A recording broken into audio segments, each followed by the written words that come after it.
குர்ஆனில் அல்லாஹ் ஒரு 3 விஷயங்களை ஜோடி ஜோடியாகத்தான் சொல்லுவார். குர்ஆனில் ஒரு 3 விஷயங்கள் ஜோடி ஜோடியாகத்தான் சொல்லுவார், பிரித்து சொல்லவே மாட்டான். எங்க இருந்தாலும் முழு குர்ஆன்லயும் என்ன தெரியுமா அந்த 3 விஷயங்கள்?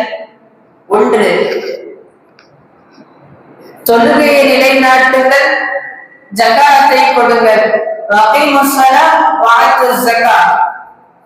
முதல் விஷயம், நீங்கள் குர்ஆனில் எங்கு எடுத்து பார்த்தாலும் இது ஜோடியாகத்தான் வரும். அல்லாஹ் ஒன்றை ஒன்று பிரித்து பேச மாட்டார்.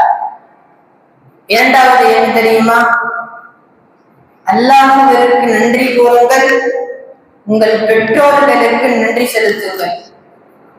இதையும் அல்லாஹ் குர்ஆனிலே ஜோடியாகத்தான் சொல்லுவார், பிரித்து பேச மாட்டார். மூன்றாவது, அல்லாஹ்வையும் அவன் தூதரையும் கீழ்ப்படியுங்கள்.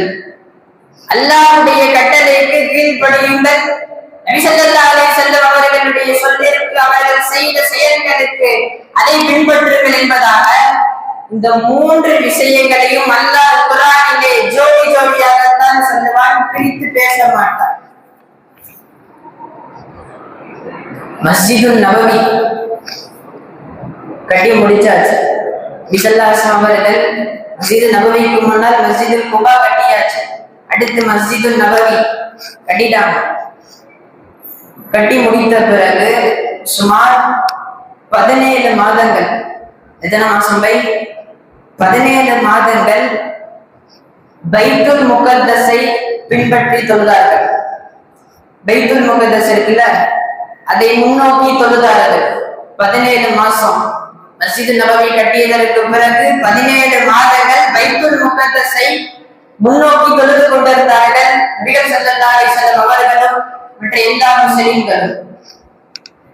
நபி ஸல்லல்லாஹு அலைஹி வஸல்லம் அவர்களுக்கு ஒரு ஆசை மனசுல, காபாவை முன்னோக்கி தொழுவனுமே, காபாவை பார்த்து தொழுவனுமே என்பது ஆசை.